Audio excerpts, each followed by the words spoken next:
Assalamualaikum warahmatullahi wabarakatuh. Kembali lagi di channel Berita Mistis. Untuk kisah kali ini masih ada sebuah kelanjutan dari kisah yang berjudul Pelet Pengasihan. Sebuah kisah yang diambil dari KBM dari tulisannya Rianti INK. Dan sebelum kita lanjut ke ceritanya, tekan dulu tombol like video ini. Dan jangan lupa tekan juga tombol subscribe channel ini. Dan nyalakan juga lonceng notifikasinya agar tidak ketinggalan cerita-cerita lainnya dari channel ini. Dan buat teman-teman yang pengen membaca langsung ceritanya, nanti silahkan saja kunjungi linknya yang nanti akan saya sertakan di kolom deskripsi. Dan seperti apa untuk lanjutan dari kisah ini? Langsung saja kita masuk ke ceritanya.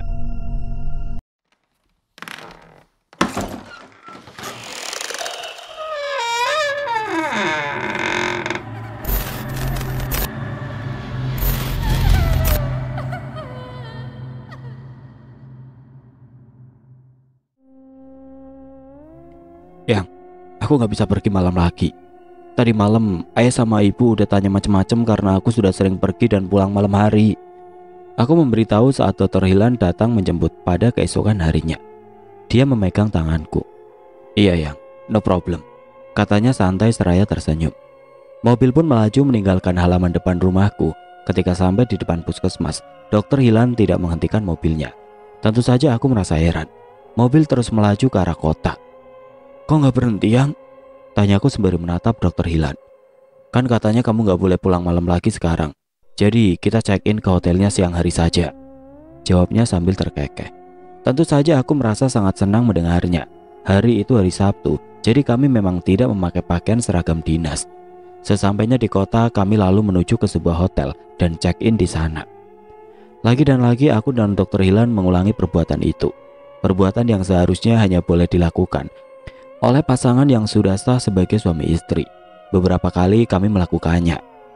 Yang, ini HP untuk kamu, biar kamu gampang dihubungi, kata Dr. Hilan. Setelah kami selesai bercinta, dia memberikan sebuah kotak HP Nokia 3650 dari dalam tasnya. HP yang sangat aku inginkan, meskipun aku sudah mempunyai telepon genggam. Tapi aku memang sengaja tidak pernah memberitahu nomor HP-ku pada Dr. Hilan. Aku tidak mau ketika berada di rumah, dia menghubungi aku.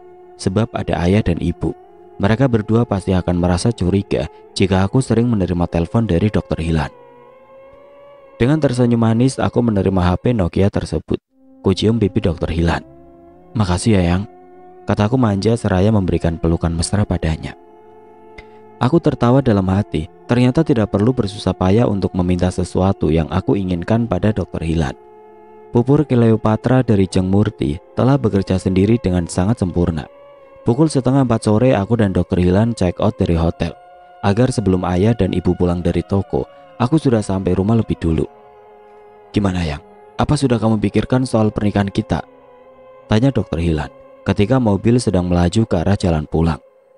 Seharusnya aku menyambut ajakan Dr. Hilan itu dengan penuh sukacita. Bukankah selama ini aku ingin selalu bersamanya? Namun entah kenapa mulutku tidak mengatakan iya setiap kali ia bertanya tentang hal itu. Kamu kenapa sih yang? Setiap kali aku singgung soal pernikahan kita, selalu saja kamu menghindar. Ada saja alasan yang kamu buat, tanya Dr. Hilan. Dia terlihat mulai kesal. Aku diam saja karena memang sedang tidak ingin berdebat. Jangankan Dr. Hilan, aku sendiri juga tidak tahu kenapa selalu mencari alasan untuk menjawab pertanyaannya agar kami segera menikah. Yang, apa sih sebenarnya yang bikin kamu ragu nikah sama aku? Tanya Dr. Hilan. Dia lantas menghentikan mobilnya di pinggir jalan. Aku menarik nafas panjang. Kami saling bertatapan. Mulutku sebetulnya ingin sekali mengatakan iya, tapi entahlah. Dr. Hilan memelukku dengan erat. Aku gak ingin kehilangan kamu yang, bisiknya di telingaku, membuatku seakan terbang melayang. Beberapa saat kami berpelukan. Sudah hilang rasa malu kami. Kami berdua betul-betul telah dimabuk cinta. Cinta yang terlarang. Semakin hari hubunganku dengan Dr. Hilan semakin lengket. Kami berdua seakan tidak bisa dipisahkan. Kami sudah tidak menutupi lagi hubungan di antara kami.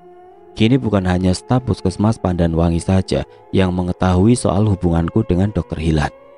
Tapi Kepala Dinas Kesehatan Kabupaten beserta beberapa orang stafnya juga sudah mengetahui. Aku dan Dr. Hilan sudah tidak peduli lagi tentang gosip yang beredar di lingkungan tempat tugas kami. Setiap kali ada rapat kepala puskesmas dimanapun tempatnya, Dr. Hilan selalu mengajak aku untuk ikut bersamanya. Begitu juga saat menghadiri acara rapat kepala puskesmas yang diadakan di kabupaten dan provinsi. Aku selalu ada di samping Dr. Hilan. Hingga suatu hari Kepala Dinas Kesehatan Kabupaten memanggil kami berdua secara terpisah. Aku tidak tahu apa yang beliau bicarakan dengan Dr. Hilan. Tapi saat memanggilku, Bapak Kepala Dinas Kesehatan Kabupaten meminta agar aku menjauhi Dr. Hilan. Demi untuk menjaga keutuhan rumah tangga Dr. Hilan, begitu pesan beliau. Tentu saja hal tersebut hanya masuk di telinga kiri dan keluar di telinga kananku. Semua pesan dan nasihat yang beliau berikan padaku. Setelah aku dan Dr. Hilan selesai menghadap Bapak Kepala Dinas Kesehatan Kabupaten, kami berdua pulang bersama di dalam mobil yang kami kendarai. Aku dan Dr. Hilan tertawa bersama, menertawakan mereka yang merasa tidak senang dengan hubungan terlarang kami. Intinya, kami berdua sudah tidak peduli lagi dengan apa yang dikatakan orang lain pada kami. Kami hanya tersenyum mendengar semua yang mereka ucapkan. Itu bidan selingkuhan suami Bu Mira. Terdengar suara beberapa orang ibu sambil berbisik saat aku lewat di depan mereka ketika kami sedang menghadiri acara rapat PKK di kecamatan yang rutin diadakan setiap awal bulan. Meskipun mengucapkannya dengan berbisik, tapi aku masih bisa mendengarnya sebab jarak kami tidak terlalu jauh. Bidannya cantik ternyata, pantas saja suami Bu Mira suka sama dia, bisik seorang ibu yang lain. Cantik, kalau merebut suami orang ya bukan perempuan baik-baik namanya, ucap ibu yang lain lagi. Nada suaranya terdengar sinis.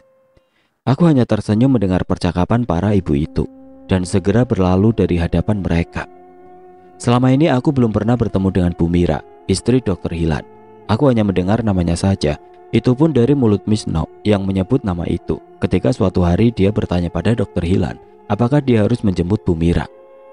Ketika menghadiri acara rapat PKK di kecamatan itulah aku bertemu muka dengan perempuan yang bernama Bu Mira, istri Dr. Hilan. Dia duduk bersama dengan para istri dokter yang lain. Saat aku menatapnya, rupanya dia juga sedang menatap ke arahku. Untuk beberapa detik kami saling tatap.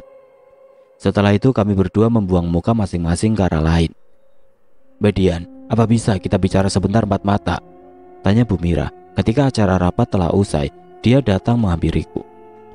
Sedetik aku memandang Bu Mira yang berdiri di depanku dengan penuh tanda tanya. Apa kira-kira yang akan dia bicarakan denganku? Gumamku dalam hati. Tentu saja bisa, Bu, jawabku sembari mengangguk. Sejak tadi saya mendengar tentang gosip yang beredar antara suami saya dengan Mbak Dian. Apa Mbak Dian yang sudah menceritakan tentang hal ini pada mereka? Tanya Bu Mira sambil menatapku tajam penuh selidik. Wajahnya terlihat sangat judes. Tidak ada senyum sedikit pun di bibirnya. Aku mengernyitkan dahi sembari membalas tatapan Bu Mira. Dalam hati aku merasa aneh dengan jalan pikiran perempuan yang sedang berdiri di depanku ini. Untuk apa aku mengedarkan gosip tentang hubungan gelapku dengan suaminya? Bukankah itu sama saja artinya dengan aku membuka aib diri sendiri? Yang ada juga malah aku akan berusaha untuk menutupinya agar dia tidak tahu tentang perselingkuhan yang terjadi antara aku dengan suaminya. Saya minta dengan sangat agar Mbak Dian gak mengulanginya lagi. Sebelum aku sempat menjawab pertanyaannya yang pertama dan hilang rasa heranku pada jalan pikiran istri Dr. Hilan ini, dia kemudian berlalu dari hadapanku. Aku hanya tertegun sambil melongo melihat kepergian Bu Mira. Benar-benar orang yang aneh. Dia telah menjatuhkan vonis padaku tanpa mendengar hal yang sebenarnya terjadi. Atau memang dia sengaja melakukannya. Entahlah, yang jelas dia terlihat sangat bodoh menurutku. Aku mendengkus, dasar perempuan bodoh. Tidak lama kemudian Dr. Hilan datang menjemputku dan kami pun pergi ke arah kota. Yang, besok hari Sabtu sama Minggu kamu ikut ke Jakarta ya, kata Dr. Hilan. Dia memang sedang melanjutkan kuliah S2 di Universitas Indonesia dan setiap hari Sabtu dan Minggu dia berangkat ke Jakarta. Aku gimana minta izinnya sama orang tuaku? Gampang lah kalau soal itu. Kamu lupa ya kalau aku ini kepala puskesmas? Tanya Dr. Hilan. Kami lalu tertawa bersama. Singkat cerita, aku sudah mendapatkan izin dari ayah dan ibu untuk berangkat ke Jakarta dengan memperlihatkan surat tugas untuk mengikuti pelatihan selama 3 hari di sana. Tentu saja surat tugas itu palsu yang dibuat dan ditandatangani sendiri oleh Dr. Hilan. Hari Jumat sore, aku dan Dr. Hilan sudah berada di stasiun kereta api, siap berangkat menuju Jakarta. Di dalam kereta aku sandarkan kepala di bahu Dokter Hilan sambil saling bercerita. Sesekali kami tertawa. Begitu sampai di Jakarta pada keesokan harinya, kami lalu naik taksi menuju ke sebuah hotel yang sudah dipesan terlebih dahulu oleh Dokter Hilan. Setelah beristirahat sebentar, Dokter Hilan berangkat kuliah dan aku menunggu di dalam kamar hotel. Sore hari sekitar pukul 5, Dokter Hilan baru kembali. Dia lalu mandi dan kami bercinta setelah itu. Sampai puas kami melakukannya. Tidak terasa waktu telah menunjukkan pukul 8 malam. "Keluar yuk Yang, kita cari makan," ajaknya. Kami lalu segera berpakaian dan keluar hotel untuk mencari makan. Tiba-tiba telepon genggam Dokter Hilan berdering ketika kami baru beberapa langkah berjalan meninggalkan halaman hotel. "Dari Polda," katanya padaku. Dia lalu menerima panggilan itu. Hanya sebentar, tidak sampai 5 menit. Berbeda sekali saat dia menelponku bisa sampai berjam-jam lamanya. Padahal seharian kami sudah bertemu. "Kok cuma sebentar?" Dokter Hilan tidak menjawab. Dia lalu menggandeng tanganku dan kami berjalan menyusuri trotoar. Kami menuju tempat makan cepat saji. Aku yang memintanya tentu saja, karena aku khawatir akan salah makan dapat mengakibatkan pelet pengasihan yang diberikan Jeng Murti akan luntur, bisa bahaya. "Kamu cantik banget Yang," kata Dokter Hilan saat kami sedang menunggu pesanan kami datang. Aku tersenyum manja. Kupegang tangannya. "Pacarnya siapa dulu?" kataku menggoda. Kami lalu tertawa bersama. Sepulang dari makan, kami mengobrol sebentar. Setelah itu kami kembali bercinta. Entah berapa kali, yang pasti kami sama-sama merasa puas dan kelelahan. Sampai akhirnya kami pun tertidur. 2 bulan berlalu dari aku datang ke tempat praktek Jeng Murti. Pelet pengasihan pupur Cleopatra yang aku beli tinggal sedikit. Membuatku merasa was-was dan khawatir. Aku segera menghubungi Jeng Murti dan mengatakan kalau akan menemuinya minggu ini. Hari Sabtu pagi aku sudah berangkat untuk menemui Jeng Murti sebelum Dokter Hilan datang menjemput. Melalui SMS aku bilang padanya ada urusan mendadak dan aku minta izin untuk tidak masuk kerja pada hari itu. "Kenapa nggak bilang tadi malam Yang? Kalau bilang kan bisa aku antar. Minggu ini aku sengaja nggak berangkat kuliah ke Jakarta karena ingin berduaan sama kamu," bunyi SMS dari Dokter Hilan. Sesaat setelah itu aku izin tidak masuk kerja. Aku tersenyum. Tentu saja aku lebih mementingkan bertemu dengan Jeng Murti daripada bertemu dengannya, karena ini menyangkut soal kelangsungan hubungan terlarangku dengan Dokter Hilan. Selama 2 bulan ini sudah banyak yang Dokter Hilan berikan padaku tanpa aku pernah memintanya. Dari HP, perhiasan emas dan berlian, tas, sepatu, baju, yang semuanya adalah barang branded. Harganya tentu tidak murah, serta sejumlah uang. Entah sudah berapa puluh juta Dokter Hilan memberikan uangnya pada aku. Sebetulnya bukan semua itu yang aku inginkan dari Dokter Hilan, karena aku juga bisa membelinya dari uang gaji yang aku terima setiap bulan. Aku hanya ingin selalu bersamanya setiap waktu, kapan dan di mana saja. "Mbak, sudah sampai," kata sopir taksi membuyarkan lamunanku. Ketika taksi yang aku naiki sudah berada di halaman hotel di mana Jeng Murti membuka praktek. Aku segera turun dan membayar ongkos taksi, lalu bergegas masuk ke dalam hotel dan langsung menuju lift. Sampai di depan kamar nomor 13, terlihat sudah banyak orang yang sedang menunggu. Sama seperti saat aku datang pertama kali ke tempat ini, 2 bulan yang lalu. Aku kemudian mendaftar dan mengambil nomor antrian, lalu duduk menunggu giliran bersama dengan beberapa orang yang lain. "Mbak, mukanya cantik banget. Pakai ramuan Jeng Murti yang apa?" tanya seorang perempuan yang duduk di sebelahku beberapa saat setelah aku duduk. Aku tersenyum menanggapi. Dalam hati aku berkata kalau aku cantik memang udah dari lahir, dan ingin aku mengatakan seperti itu pada perempuan yang duduk di sebelahku. Tapi aku urungkan karena pasti akan menimbulkan kesan yang tidak baik, terkesan sombong. "Saya pakai pupur Cleopatra," jawabku singkat. "Oh, sudah sering ya mbaknya datang ke sini?" tanya perempuan satunya yang duduk di sebelah perempuan tadi. "Baru 2 kali ini, Mbak sudah sering datang ke sini," aku menjawab dan balik bertanya pada kedua perempuan itu. Belum sempat perempuan itu menjawab pertanyaanku, nama dan nomor antrianku sudah dipanggil. Maka aku segera beranjak dari duduk dan menuju ke pintu kamar lalu bergegas masuk ke ruang dalam. "Apa kabar Nona cantik?" tanya Jeng Murti sembari tersenyum. Begitu dilihatnya aku masuk dan berjalan menghampiri dirinya. "Kabar baik Jeng," jawabku singkat. Aku lalu duduk di kursi yang ada di depan meja kerjanya. Entah kenapa tiba-tiba aku merinding. Aku mengusap tengkuk dan kedua tangan yang terasa dingin. "Apa yang bisa aku bantu, Nona cantik?" tanya Jeng Murti. Untuk beberapa saat aku tertegun, memandang wajah Jeng Murti yang mirip sekali dengan kepala seekor ular. Dua buah gigi taringnya terlihat sangat jelas ketika dia sedang tersenyum. Beberapa waktu aku mengucek-ngucek kedua mata, berusaha untuk melihat lebih jelas lagi. Kali ini yang terlihat adalah seorang perempuan cantik setengah baya yang sedang duduk di depanku, berbatas sebuah meja tulis. "Gimana Nona cantik? Apa yang bisa aku bantu untukmu?" tanya Jeng Murti lagi, membuyarkan lamunanku. Anu Jeng, pupur Kleopatranya yang kemarin sudah hampir habis. Saya mau beli lagi," jawabku sambil terbata, tidak berani menatap wajah Jeng Murti. Meskipun tadi aku melihat dia sudah berubah menjadi seorang perempuan cantik, dari yang sebelumnya aku melihat seperti kepala seekor ular besar. "Apa kamu puas dengan hasil kerjaku?" tanya Jeng Murti seraya tersenyum. Aku mengangguk. "Iya, saya sangat puas Jeng." Tiba-tiba Jeng Murti tertawa, membuatku sangat terkejut dan merasa takut. Aku tidak berani menatap wajahnya dan tawa itu, aku mendengarnya lebih mirip sebuah desisan. Aku bergidik. "Sekarang kita lakukan ritual untuk yang kedua kali, agar laki-laki itu makin tergila-gila padamu Nona cantik," kata Jeng Murti. Tanpa menunggu lebih lama, aku lalu berganti pakaian dengan sehelai kain jarik yang diberikan oleh Jeng Murti, dan acara ritual buang sial dan membuka aura pun segera dimulai. Sama seperti saat pertama datang, ritual itu berlangsung hampir sekitar 2 jam lamanya.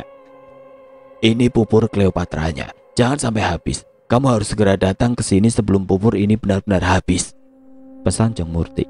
Aku mengangguk tanda mengerti. Setelah membayar mahar yang dia minta, aku segera keluar dari kamar hotel itu dan bergegas pulang. "Yang, bisa jemput aku nggak?" Aku mengirim SMS pada Dokter Hilan. Lama tidak ada jawaban, aku lalu menelpon. Tidak juga diangkat. Nekat aku menelpon nomor rumahnya. Yang mengangkat ternyata Bu Mira. "Halo? Halo? Apa Dokter Hilan ada? Ini siapa?" "Dian."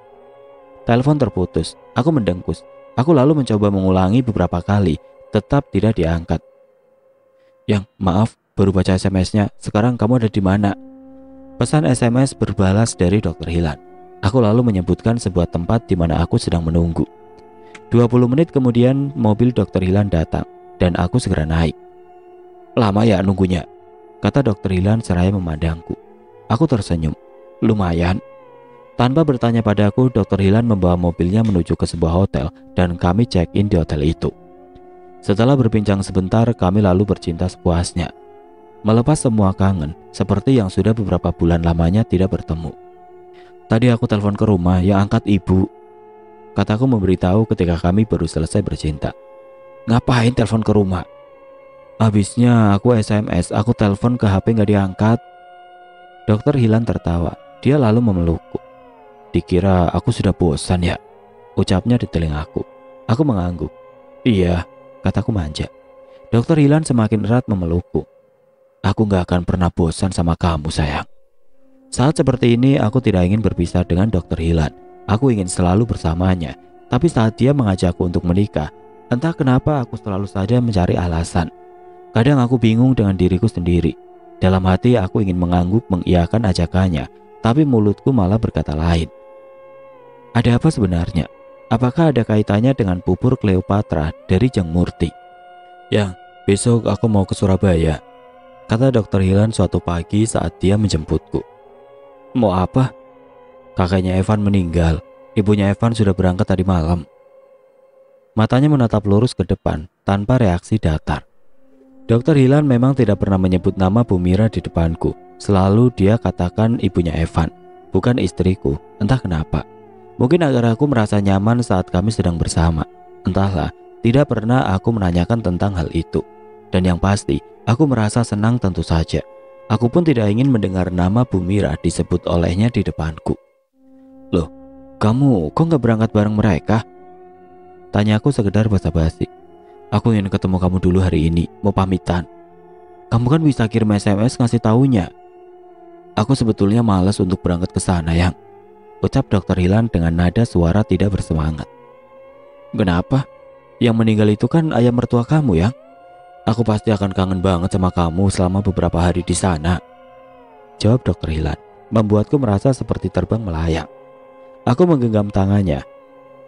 Kan cuma sebentar kamu di sana. Nanti juga kita bisa ketemu lagi setelah kamu kembali dari Surabaya. Tiba-tiba Dokter Hilan menghentikan laju mobilnya. Ayolah Yang, kita cepat nikah saja. Biar kita selalu bersama. Biar aku bisa selalu dekat kamu kapan saja, kata Dokter Hilan. Matanya tajam menatapku. Nanti ibu gimana? Selalu itu saja yang kamu tanyakan. Dan sudah sering aku bilang, itu urusanku. Kamu tinggal mengangguk saja.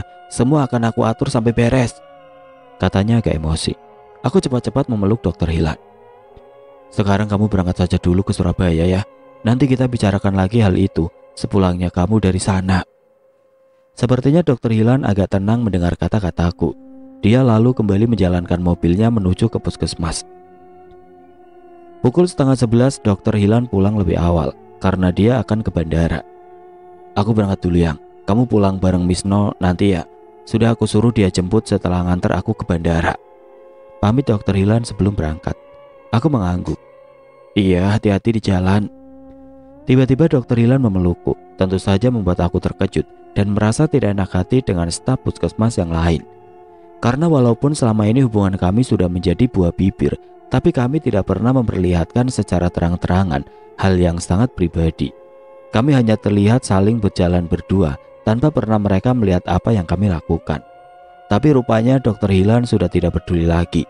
Dia tetap tidak melepaskan pelukannya saat aku mengatakan tidak enak kalau dilihat staf puskesmas yang lain. Yang, lepasin pelukannya, gak enak dilihat orang, kataku seraya berusaha melepaskan diri dari pelukan Dokter Hilan. Dokter Hilan tidak menanggapi, bahkan pelukannya semakin erat. Apakah semua ini hasil kerja Jeng Murti? Aku membatin. Jika memang hasil kerjanya betul-betul hebat, aku tersenyum dalam hati. Maaf Pak, kita harus segera ke bandara, nanti telat, kata Misno yang sudah berada di depan pintu ruangan KIA. Akhirnya Dokter Hilan melepaskan pelukannya dan menjium keningku. Dia lalu pergi dengan Misno ke bandara. Sampai seperti itu Dokter Hilan sama kamu Mbak, kata Bu Suwi sepeninggal Dokter Hilan. Aku hanya tersenyum menanggapi. Apa Mbak Dian gak kasihan sama istri dan anaknya Dokter Hilan? Tanya Bu Suwi lagi. Aku tetap diam tidak menanggapi. Iya Mbak, aku lihat Dokter Hilan kayaknya tergila-gila banget sama kamu. Apa kamu gak kasihan sama Bu Mira? Tanya Mbak Widya. Beberapa teman yang lain pun ikut memberiku nasihat. Mereka bilang agar jangan sampai terjadi hal yang tidak diinginkan. Menyesal kemudian tidak akan ada gunanya. Begitu kira-kira kesimpulan yang dapat aku ambil dari semua nasihat mereka. Aku tersenyum dalam hati. Justru aku menginginkan hal yang mereka tidak inginkan. Mereka tidak tahu apa yang sudah aku dan Dokter Hilan lakukan. Mereka tidak tahu sudah berapa puluh kami keluar masuk hotel dan bercinta di sana. Dan kami berdua sangat menikmatinya. 3 hari sudah Dokter Hilan berada di Surabaya. Setiap hari aku dijemput dan diantar pulang oleh Misno. Aku tidak pernah bertanya apapun tentang Dokter Hilan dan Bu Mira padanya. Kalau Misno tentu saja tidak akan berani bertanya macam-macam padaku. Sepi rasanya, ada kangen dalam hati. Aku mencoba menghubungi nomor HP Dokter Hilan, tapi tidak pernah aktif. Memang sebelumnya dia sudah bilang kalau akan menonaktifkan HP-nya selama berada di Surabaya. Yang, kamu nanti ikut Misno jemput aku di bandara ya, pesan SMS dari Dokter Hilan saat aku sedang berkemas untuk pulang. Enggak sama ibu? Enggak. Begitu jam kerja selesai, aku dan Misno langsung menuju ke bandara. Dokter Hilan langsung memeluk dan menciumku begitu kami bertemu di bandara. Dokter Hilan lalu memberi Misno uang agar pulang naik taksi. Sedangkan aku dan Dokter Hilan langsung menuju ke sebuah hotel. Di sana kami melepas semua rindu. Sebelumnya kami berhenti di sebuah mall. Dokter Hilan membeli baju untukku karena aku masih memakai baju seragam Pemda. Kamu kok sudah pulang? Gak sama ibu lagi? Tanyaku setelah kami selesai bercinta. Aku kangen kamu. Tiap hari kepikiran terus. Kerjaanku jadi malah gak beres karena kepikiran ke kamu terus. Aku tersenyum semanis mungkin, kupeluk dia dengan erat. Yang, jadi ya kita nikah, kata Dokter Hilan. Apa kamu berani bilang ke ayah sama ibu? Siapa takut sepulang dari sini aku langsung akan bilang ke orang tuamu, jawab Dokter Hilan dengan serius. Aku tidak tahu perasaanku entah senang atau tidak saat mendengar ucapan Dokter Hilan. Aneh memang, tapi itulah yang aku rasakan. Pukul 5 sore kami check out dari hotel, langsung menuju ke rumahku. Ayah dan ibu pasti sudah pulang dari toko. Mereka pasti sedang menungguku. Benar saja saat kami sampai di rumah, ayah dan ibu sedang duduk menunggu di teras depan. Kulihat pandangan ayah dan ibu tertuju ke Dokter Hilan. Aku melihat ada rasa tidak suka di raut wajah mereka, meskipun mereka mempersilahkan Dokter Hilan untuk masuk. Ayah, ibu, ada yang mau disampaikan oleh Dokter Hilan, kataku memecah kecanggungan di antara mereka. Ayah dan ibu diam saling berpandangan, namun mereka tidak mengucapkan sepatah kata pun. Aku lalu melihat ke arah Dokter Hilan, memberi kode agar dia segera bicara. Dokter Hilan lalu mengutarakan maksudnya kalau dia ingin menikah siri denganku. Seperti dugaanku, ayah dan ibu tidak setuju. Mereka menolak mentah-mentah keinginan Dokter Hilan itu. Aku berusaha membujuk ayah dan ibu, tapi tidak berhasil. Mereka tetap tidak setuju dengan rencanaku dan Dokter Hilan. Sepulangnya Dokter Hilan dari rumahku, ayah dan ibu mencecarku dengan bermacam pertanyaan, yang intinya, apakah aku dan Dokter Hilan sudah melakukan hubungan suami istri? Tentu saja aku berbohong dengan mengatakan kami berdua tidak pernah melakukannya. Kulihat ayah dan ibu tampak lega. Nduk, gak baik kamu nikah sama suami orang. Masih banyak laki-laki yang bersedia menjadikanmu istri. Aku diam saja. Memang banyak laki-laki yang ingin menikah denganku, tapi bukan itu masalahnya. Aku hanya ingin selalu bersama Dokter Hilan, bukan dengan orang lain. Apakah setelah beberapa kali aku bercinta dengannya, rasa takut kehilangan itu semakin besar? Sampai pukul 10 malam ayah dan ibu memberikan wejangan dan aku hanya mengangguk mengiyakan ucapan mereka. Ya sudah, sekarang tidur Nduk, sudah malam. Aku mengangguk dan beranjak dari duduk lalu masuk ke dalam kamarku. Membersihkan diri dan berganti pakaian. Aku merebahkan diri di atas kasur, menatap langit-langit kamar. Pikiranku jauh melayang, mengingat semua yang sudah aku lakukan dengan Dokter Hilan. Aku memang ingin selalu bersamanya, tidak ingin kehilangan dia. Tapi entah kenapa saat ayah dan ibu melarangku tadi, aku tidak merasa sedih. Aneh memang, tapi aku sendiri tidak tahu kenapa. Tiba-tiba telepon genggamku berdering. Ada panggilan masuk dari Dokter Hilan. Halo Yang? Terdengar suara Dokter Hilan. Setelah panggilan itu aku terima. Iya, halo Yang. Kamu belum tidur? Aku gak bisa tidur. Belum Yang. Ayah sama ibu baru selesai menanyakan tentang banyak hal soal hubungan kita. Kudengar helaan nafas Dokter Hilan. Terasa berat. Pasti dia sedang berpikir keras. Kami lalu mengobrol sampai larut malam. Pagi harinya Dokter Hilan tetap menjemputku. Seakan tidak pernah terjadi peristiwa kemarin sore saat ayah dan ibu menolak mentah-mentah keinginannya untuk menikahi aku. Kita check in ya ke hotel nanti setelah pulang kerja. Ada hal yang harus kita bicarakan, kata Dokter Hilan begitu mobilnya melaju meninggalkan depan rumahku. Wajahnya tampak serius. Aku hanya mengangguk menanggapi ajakannya. Hingga sampai di puskesmas, tidak banyak yang kami bicarakan. Tidak seperti biasanya, pasti ada sesuatu yang sedang dipikirkannya, dan aku tidak berusaha untuk bertanya lebih lanjut. Sepulang kerja, Dokter Hilan membawa mobilnya ke arah kota. Kami lalu check-in di sebuah hotel. Begitu sampai, kami langsung bercinta. Namun kali ini Dokter Hilan lebih banyak diam. Yang, kamu sekolah lagi saja, nerusin ke D3 kebidanan. Terus nanti kamu tinggal di tempat kos, kata Dokter Hilan. Selesai kami bercinta. Aku menatap Dokter Hilan. Tidak tahu apa maksud dari ucapannya. Dia lalu memegang kedua pipiku dan menatapku tajam. Kamu mencintaiku kan Yang? Tanya Dokter Hilan. Agak terkejut aku mendengarnya. Karena selama kami menjalin hubungan, kata cinta jarang sekali terucap dari mulut kami masing-masing. Meskipun kami sudah sering melakukan hubungan suami istri, tapi tidak selalu mengucapkan kata cinta. Kamu cinta sama aku kan Yang? Tanya Dokter Hilan sekali lagi. Aku menatap matanya. Aku tidak bisa mengartikan tatapannya itu. Apakah itu murni dari hatinya, ataukah karena hasil kerja Jeng Murti melalui serangkaian ritual yang sudah aku lakukan dan bubur Cleopatra yang aku pakai setiap akan bertemu dengan Dokter Hilan. Entahlah, aku hanya bisa mengangguk. Dokter Hilan lalu memeluk erat. Aku gak ingin kehilangan kamu Yang. Aku ingin selalu dekat sama kamu. Aku membalas pelukannya tanpa sepatah kata kuucapkan. Besok aku antar kamu daftar sekolah ya. Terus kita cari tempat kos, biar kita bisa kapan saja ketemu, kata Dokter Hilan. Lagi-lagi aku hanya mengangguk. Saat ini memang sedang ada pendaftaran D3 kebidanan di Poltekkes yang ada di provinsi. Sebetulnya aku juga berminat ingin melanjutkan pendidikan, tapi bukan saat ini. Kami kemudian membahasnya. Ternyata Dokter Hilan sudah menyiapkan semuanya. Dia sudah mencari informasi tentang hal itu. Pukul 3 sore kami check out dari hotel setelah puas bercinta. Aku lalu menyiapkan semua berkas yang diperlukan untuk mendaftar sekolah D3 kebidanan. Malamnya aku mengutarakan hal itu kepada ayah dan ibu. Tentu saja mereka menyambut dengan sukacita keinginanku. Keesokan paginya aku berangkat mendaftar di sebuah Poltekkes yang ada di provinsi dengan diantar oleh Dokter Hilan. Setelah itu kami mencari tempat kos yang dekat dengan lokasi kampus. Karena tes penerimaan mahasiswa akan diadakan bulan depan, otomatis aku harus berada dekat dengan lokasi kampus agar tidak terlambat mengikuti ujian. Setelah beberapa kali keluar masuk tempat kos, akhirnya kami menemukan tempat kos yang kami anggap cocok. Tempat kos itu hanya terdiri dari 3 buah kamar dengan kamar mandi di dalam.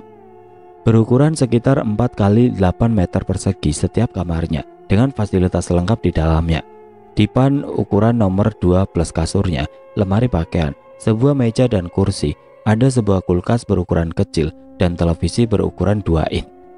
Setelah menanyakan harga sewanya, Dokter Hilan langsung membayar uang kos selama 1 tahun. Setelah itu kami langsung pulang. 3 bulan kemudian aku sudah menjadi mahasiswi kebidanan dan menempati kamar kos yang baru. Aku tidak lagi bekerja di Puskesmas Pandanwangi karena statusku sedang izin belajar. Sebulan sebelumnya aku kembali menemui Jeng Murti untuk membeli pupur Cleopatra dan melakukan ritual ruatan untuk yang ketiga kalinya. Apa saya masih harus diruat lagi setelah ini, Jeng? Tanyaku setelah selesai acara ritual. Jeng Murti menatapku. Aku bergidik saat menatap matanya. Mata itu betul-betul mirip mata seekor ular, bukan manusia. Aku membatin. Kenapa memangnya Nona cantik? Apa kamu keberatan? Apa ada kendala? Jeng Murti balik bertanya, tanpa menjawab pertanyaanku. Aku lalu mengatakan kalau aku sedang mendaftar untuk kuliah lagi di sebuah Poltekkes, yang pastinya akan sulit untuk mencari waktu senggang jika aku diterima menjadi mahasiswi karena terikat jadwal pendidikan. Jeng Murti terkekeh mendengar penuturanku. 2 buah gigi taringnya tampak terlihat sangat runcing. Tiba-tiba aku merinding. Aku membayangkan kepala Jeng Murti menerkam dan menggigit saat itu. Keringat dingin mulai keluar membasahi kedua pelipisku. Kalau memang begitu, gak perlu tiap 2 bulan kamu datang ke sini. Sesempatnya saja, nanti akan aku kasih ramuan ruatan untuk kamu lakukan sendiri di rumah. Tapi, pupur Cleopatra jangan sampai telat. Aku mengangguk tanda mengerti apa yang dikatakan. Lalu, aku memesan pupur Cleopatra 3 kotak sekaligus agar jangan sampai kehabisan. Jeng Murti kemudian memberikan sebungkus ramuan untuk aku pakai saat ritual. Juga mantra-mantra yang dia tulis di secari kertas yang harus aku baca saat melakukan ritual ruatan. Kamu lakukan tiap bulan, tiap malam Jumat Kliwon, jangan sampai lupa, pesan Jeng Murti. Apa harus malam Jumat Kliwon ya, Jeng? Nggak seperti kalau saya datang ke sini, tanyaku memastikan. Jeng Murti mengangguk. Ya, itu karena kamu melakukan ruatan sendiri. Nanti juga masih aku bantu dari sini. Setelah aku selesai menanyakan hal yang sekiranya belum paham, aku bergegas keluar dari kamar Jeng Murti. Jantungku tidak akan kuat rasanya jika harus berlama-lama berada dekat dengan Jeng Murti. Kali ini aku membayar jauh lebih mahal dari 2 kali kunjungan sebelumnya. Tidak apalah, toh aku sudah menikmati hasil kerja Jeng Murti yang bagiku sangat memuaskan. Selama aku tinggal di tempat kos, setiap hari Dokter Hilan datang. Sepulangnya dia dari puskesmas. Jika aku belum pulang kuliah, dia akan menunggu di dalam kamar karena kami masing-masing memegang kunci kamar. Dan pada malam hari dia baru pulang, bahkan beberapa kali pernah menginap. Aku tidak tahu alasan apa yang dia katakan pada Bu Mira dan aku tidak berusaha untuk menanyakan hal itu. Aku tidak peduli, itu bukan urusanku. Yang penting aku merasa senang jika sedang berdekatan dengan Dokter Hilan. Tidak ada aturan yang mengikat di tempat kos yang aku tempati. Mungkin karena harga sewanya yang jauh lebih mahal dibandingkan tempat kos pada umumnya. Jadi para penghuni kos bebas melakukan apapun, termasuk membawa laki-laki ke dalam kamar. Aku pulang ke rumah orang tuaku sebulan sekali. Agar mereka tidak merasa curiga, ayah dan ibu selalu menanyakan tentang kuliahku. Dan dengan senang hati, aku selalu menceritakannya kepada mereka. Dengan antusias mereka mendengarkan dan bertanya jika ada yang tidak mereka pahami. Tidak pernah sekalipun mereka menyinggung tentang Dr. Hilan, menanyakan tentang hubungan kami. Mungkin mereka berpikir aku sudah tidak menjalin hubungan lagi dengan Dr. Hilan. Padahal hubungan kami semakin tidak bisa dipisahkan. Setiap kami, aku dan Dr. Hilan bertemu, kami pasti melakukan hubungan suami istri. Tapi anehnya aku belum hamil juga. Padahal aku tidak memakai alat kontrasepsi. Aku tahu efek samping dari pemakaian alat itu. Oleh karenanya aku sengaja tidak memakainya. Meskipun kadang ada perasaan was-was, gimana jika terjadi kehamilan. 4 bulan sudah aku menempati kamar kos, dan 4 kali sudah aku melakukan acara ritual ruatan. Setiap malam Jumat Kliwon aku melakukan ritual ruatan yang dipesankan oleh Jeng Murti. Pada malam itu aku selalu meminta Dr. Hilan agar tidak datang ke tempat kos. Aku beralasan padanya akan pulang ke rumah. Dan saat dia mengatakan akan mengantar, aku bilang kalau ayah akan menjemputku. Untungnya dia tidak banyak bertanya. Setiap kali aku selesai melakukan ritual ruatan, malamnya aku seperti tidur dan digauli oleh seekor ular berukuran besar. Seperti mimpi tapi terasa nyata. Entahlah, aku selalu akan merasa sangat mengantuk setelah melakukan ritual ruatan. Aku langsung tidur dan pagi harinya, aku mendapati badanku sudah tidak berpakaian lagi. Badanku pun terasa pegal dan lelah, tempat tidur dan spraynya pun berantakan, sama seperti saat selesai bercinta dengan Dr. Hilan. Awalnya aku merasa heran dan bingung, kenapa seperti itu. Aku mencoba untuk mengingat setiap kejadian yang aku lakukan selama acara ritual berlangsung hingga selesai dan beranjak tidur. Tapi aku tidak pernah berhasil untuk mengingat kejadian itu secara utuh. Aku selalu lupa, betul-betul lupa. Setiap kali aku menanyakan hal yang aku alami tersebut pada Jeng Murti, dia selalu mengatakan itu suatu hal yang wajar. Dia bilang karena aku terlalu lelah sehingga tidak menyadari apa yang aku lakukan selama tidur. Aku membenarkan apa yang dia katakan, walaupun dalam hati aku masih belum sepenuhnya merasa yakin. Aku memang terlalu lelah. Setiap hari sepulang kuliah aku masih harus melayani Dr. Hilan, meskipun aku juga menginginkan dan menikmatinya. Tapi masa iya aku sampai bisa lupa dengan apa yang aku lakukan sebelum tidur. Setidaknya aku masih bisa mengingatnya, meskipun sedikit, begitu pikirku. Entahlah, aku benar-benar bingung. Pagi itu HP Dr. Hilan berdering. Dia sedang berada di kamar mandi. Semalam dia menginap di tempat kos dan kami bercinta semalaman. Kulihat dari Bu Mira. Tiba-tiba timbul rasa isengku, maka aku terima panggilannya. Halo, ya, nanti sampai rumah kira-kira jam berapa? Ibu mau keluar sebentar sama temen. Terdengar suara Bu Mira di telepon. Saya nggak tahu Bu, Dr. Hilannya sedang mandi. Apa ada pesan? Nanti saya sampaikan. Atau akan bicara sekarang? Nanti saya bilang. Kataku sambil menahan tawa. Aku bisa membayangkan seperti apa wajah Bu Mira saat itu. Lama tidak ada jawaban, 1 menit kemudian Bu Mira sudah menyerocos dengan pedasnya. Semua kata-kata keluar dari mulutnya. Aku hanya tersenyum mendengarnya. Sudah selesai Bu, makanya dijagain suaminya biar nggak tidur di kamar saya. Tapi dia kuliah. Ya kalau hari Sabtu Minggu, berarti tetap aja tidur sama saya. Kataku sembari menahan tawa. Aneh. Perempuan itu kenapa dia masih mendengarkan omonganku, bukan langsung dimatikan saja. Kudengar dia mulai mengeluarkan kata-kata kasar lagi. Segera aku matikan HP Dr. Hilan. Beberapa saat kemudian berdering lagi, beberapa kali, tapi kali ini kubiarkan saja. Ada telepon tadi dari rumah, aku angkat. Kataku begitu Dr. Hilan keluar dari kamar mandi. Dr. Hilan memandangku. Tidak ada reaksi terkejut di wajahnya, biasa saja. Terus kamu bilang apa? Bu Mira tanya kapan kamu sampai rumah. Dia mau keluar sama temennya. Aku jawab nggak tahu, soalnya kamunya sedang mandi. Dr. Hilan tersenyum. Nakal ya kamu, katanya sembari memencet hidungku. Kami tertawa bersama. Aku tidak tahu pasti perasaan Dr. Hilan pada Bu Mira. Aku hanya berpikir, jika memang dia mencintai Bu Mira, kenapa dia berselingkuh dengan banyak wanita? Tapi jika tidak mencintainya, kenapa masih dipertahankan pernikahan mereka? Mungkin ada hal lain yang membuat Dr. Hilan tetap mempertahankan rumah tangganya. Entahlah, aku tidak pernah menanyakan hal itu, meskipun sebenarnya aku ingin tahu.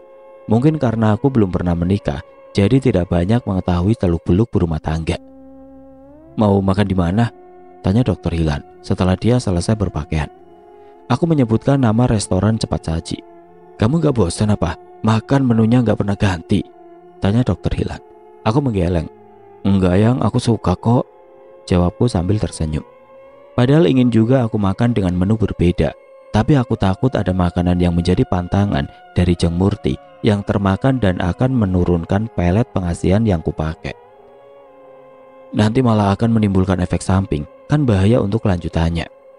Kamu harus makan sayur, biar sehat dan segar, biar subur juga, jadi bisa hamil, kata Dokter Hilan sambil tertawa.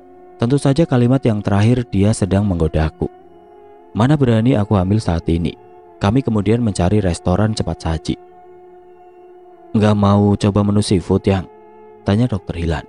Aku menatapnya, ragu. Betulnya aku sangat suka makan semur udang dan cumi bakar. Tapi, kita coba makan di sana ya, kata Dokter Hilan. Tanpa menunggu persetujuanku, dia menjalankan mobilnya menuju ke sebuah restoran yang menyajikan menu makanan seafood. Selamat makan Dokter Hilan, kata seorang ibu saat kami sedang mulai makan. Kami menoleh ke arah suara itu. Ternyata dia istri dokter yang tinggalnya bersebelahan dengan rumah dinas Dokter Hilan. Bu Wulan, sama siapa bu? Tanya Dokter Hilan tanpa ada raut wajah terkejut. Biasa saja. Sama suami dong, Bu Mira gak diajak? Tanya Bu Wulan sambil menatap sinis ke arahku. Aku tidak peduli. Dokter Hilan tersenyum menanggapi. Saya sedang ingin makan berdua dengan istri muda bu, jawab Dokter Hilan sembari tersenyum. Membuat Bu Wulan terdiam. Setelah berbahasa basi kami melanjutkan makan. Terlihat Bu Wulan menatapku penuh kebencian. Aku yakin dia pasti akan memberitahu Bu Mira tentang hal ini.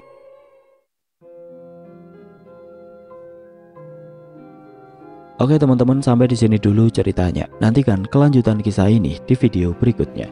Agar tidak ketinggalan, klik tombol subscribe channel ini dan nyalakan lonceng notifikasinya. Wassalamualaikum warahmatullahi wabarakatuh.